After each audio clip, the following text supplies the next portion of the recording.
Hello everybody and welcome back to The Breakdown. I'm Tone. Please bear with me with the editing on these videos at the moment. The program that I was using is not working, but that's alright. What's most important is we get this information out and we continue to share together. Today is the part 2. I know it's taken a long time to get to it and we've got a lot to get through. I'm going to try and keep it as short as I can. But this is part 2, following the Black Lives Matter March video, which has been out now for maybe about a week. And I've got quite a few notes here that I've taken. Before I get into some of the stuff I saw there, I want to touch briefly on the issue of George Floyd. I am very sorry that occurred. I do feel sorry for his family. And I feel sorry for people who've had their emotions adversely affected by seeing this happen. And it's always a shame when anything like that happens. But I think it's important to just question everything as much as possible. I've watched some footage. It's all out there for anyone to see. So, I mean, if you haven't already and you want to really understand what happened, there's plenty of information out there. Again, eyes open, ears open, just check out what they say and what you can see, and measure the two against each other, because there was a scuffle. We couldn't see, in the footage that I've seen, couldn't see George, but there was a scuffle at the car. I heard a rumour that George made a grab for the police officer's gun. Now, I didn't see that in the footage. I did see a scuffle. And that kind of behaviour warrants police to restrain. A knee to the neck, that's quite ridiculous and unnecessary. And I think that that's a valid point if anyone wanted to raise that. But not complying with police, regardless of the issue at hand, is always going to bring out problems. Don't scuffle with the police. That's just... Anyway, I'm sure that's enough on that, because I wanted to look at this as a broad issue, in particular the march and that. But I know that it was triggered by what happened here. What happened with George. I know that that was the catalyst that really got things moving again with the Black Lives Matter movement. And all of the marches were following that occurrence. But I was concerned that I wasn't being told everything about what caused that whole thing to escalate to the point that it did, which then resulted in his death. And as I said, there was a scuffle in the car, and we couldn't see from that footage exactly what was going on.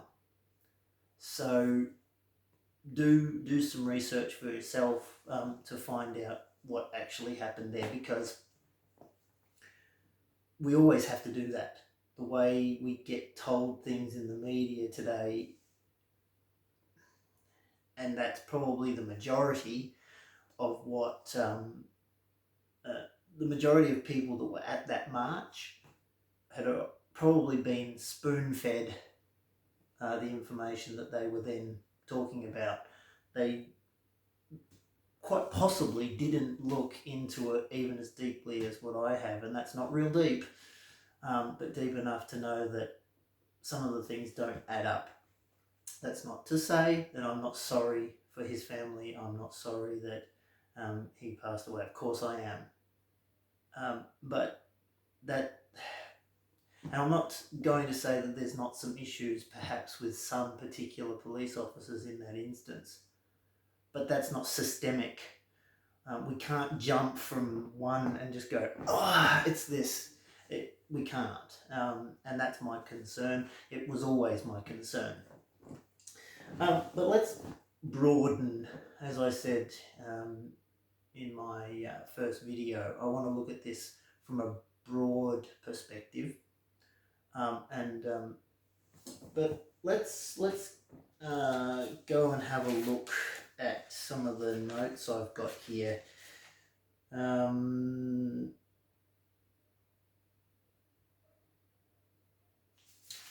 We'll leave that one for last, I think.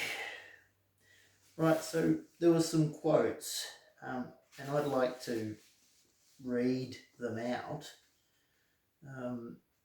I did my best to write them, actually text them to a mate of mine, so that I could then go back and find them, because like I said, the catalyst for these marches is one thing. I was concerned about what was going to be being portrayed at this march, and how far they wanted to take it, because again, this was the Black Lives Matter movement that was having these marches in the name of George Floyd. But I knew before going that there'd be, well, I highly suspected that there would be a lot more other stuff being shared there. And I wasn't disappointed. I wasn't wrong. I can't say I wasn't disappointed. I was quite disappointed in some of it, but I wasn't wrong. So let's read out some of these placards and quotes that we heard. They are using prisons to kill us. No justice, no peace, no racist police. F the police. Always was, always will be Aboriginal land. Dismantle white supremacy. If you think it's difficult to breathe in this crowd, imagine someone on your neck. Pay the rent. Rest in peace to all lives lost due to police brutality. Same problem, different soil. Black is power. Now there's a key one. Voice, treaty, truth. Stand up if you want a treaty. If you want to be a nation builder, stand up for a tomorrow. Racism is a pandemic. Abolish the police. We're not free until we're all free.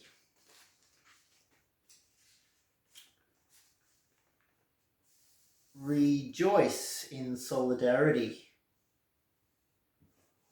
432 Indigenous deaths in custody.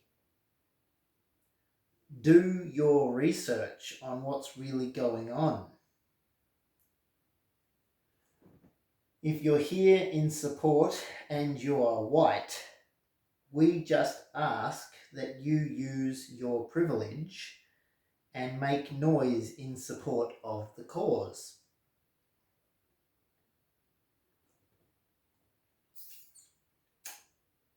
And one final one that I want to share, and this was a quote heard. Unfortunately, um, Lockie B, he was recording on Twitch, I think, but that recording didn't work out, and so it was lost. But during that time that he was recording, this was shared while we were stationary on our march. And people were continuing to chant as they'd been, or, continuing to make noise and have their slogans that they're saying, like, no justice, no peace, no racist police. People were doing as though it had been asked. But this one particular woman came up over the loudspeaker, and I never saw where that even was coming from. But one group had actually decided to continue moving and hadn't stopped, and another group behind was also chanting. But this lady this woman started to talk about some stuff that she wanted to cover. And not everyone was quiet yet. And she asked, I don't know, it wasn't overly politely for people to hush down a bit because she had something to say. And when that wasn't met with adequate quietness, in her opinion, it was followed by, no, you will be quiet, and shouting, and respect my time to speak. I am a First Nations person, and you will listen. Excuse me, I am talking. Now, I said before, one very important one, black is power. And we were there for, we were being told that we were there for George Floyd and Black Lives Matter and, a peaceful protest, make some noise, and all of that. And I knew deep inside myself, I knew that there was going to be a lot more than just about George Floyd, or indeed about necessarily police brutality, which were the two perhaps main things.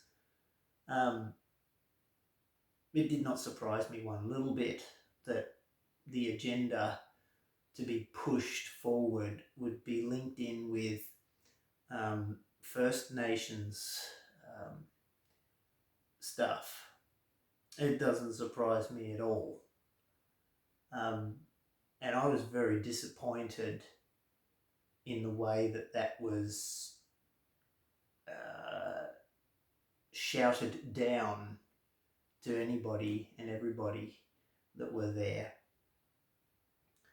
But it spoke volumes to me about the undercurrent flowing through the Black Lives Matter movement.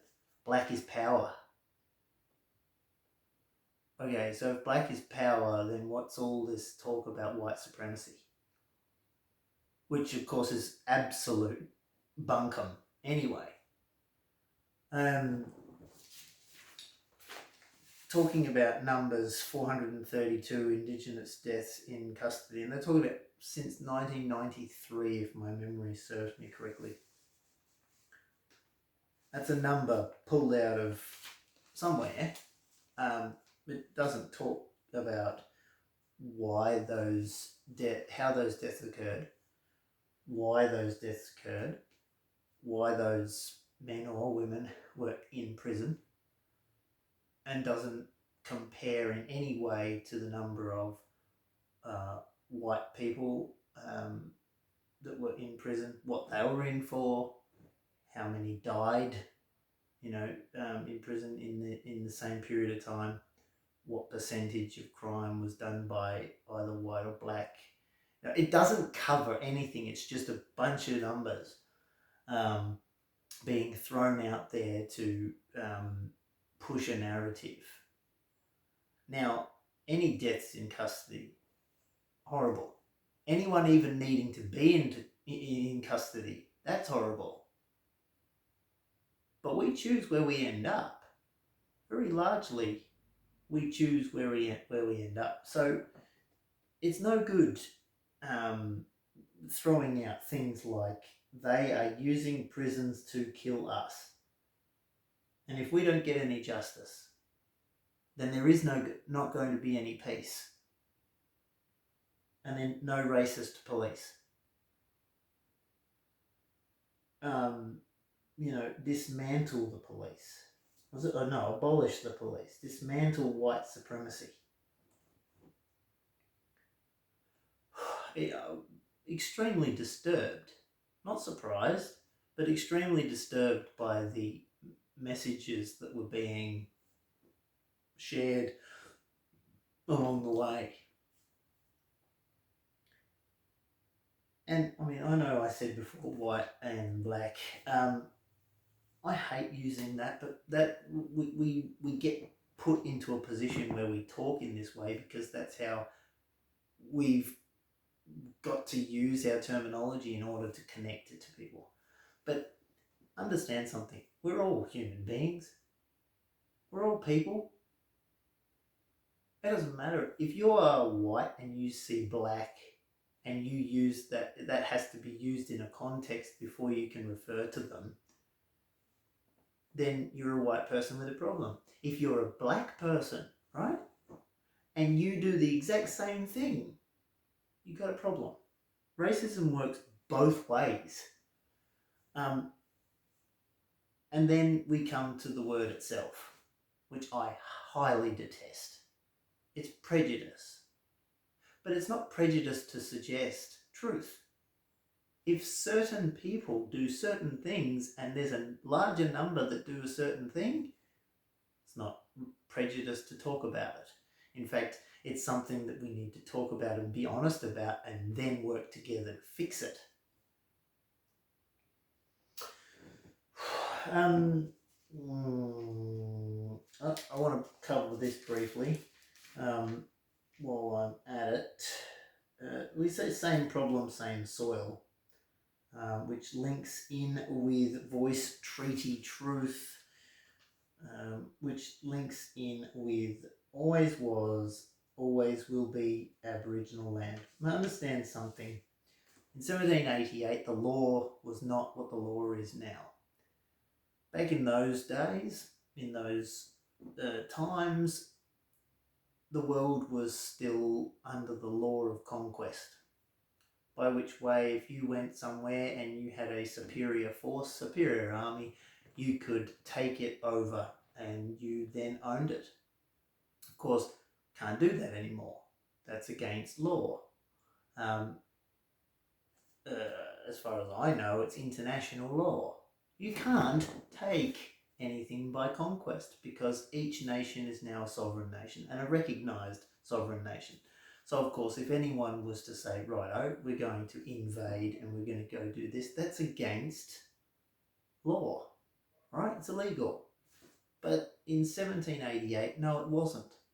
Does that mean that it was not a bad thing that they did in the way that they handled the situation, the way that they did have battles and a lot of people suffered during that time? Does that mean that that's not bad? No, it doesn't. It was horrible. And we can look at that and we can reflect on that and we can say, no, that wasn't correct. That was wrong. It was very wrong. But we can't judge in terms of today's law, because today's law doesn't relate to then. But we can say it was wrong then, and now we obviously don't do that stuff now. So we learn from history and we do what we can to not repeat it. But let's understand something. if we're going to learn from history and not repeat it, then things like abolishing police, let's see what we got here. Now, if we talk about things like breaking down the system, we're not free until we're all free.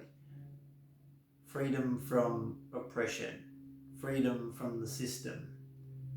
When the system is the only thing that's actually supporting everyone right now during a pandemic, you want to remove that security? Interesting.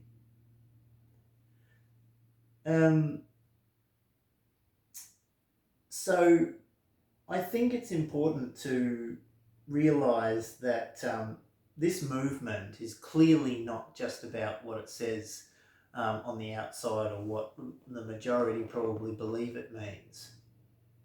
It actually covers a whole lot more than that. And there's quite a few videos out there on YouTube, you can find them, and I might try and link some in, that talk about the fact that it's a heavily Marxist movement. It's all about bringing down the current system and completely replacing it, rather than keeping the current system, which is actually not broken. It may need a couple of repairs, but it hasn't collapsed, and it hasn't segregated people. It's one of the most inclusive systems that we've ever had. So to abolish that, to remove that, to destroy and dismantle that would be one massive mistake.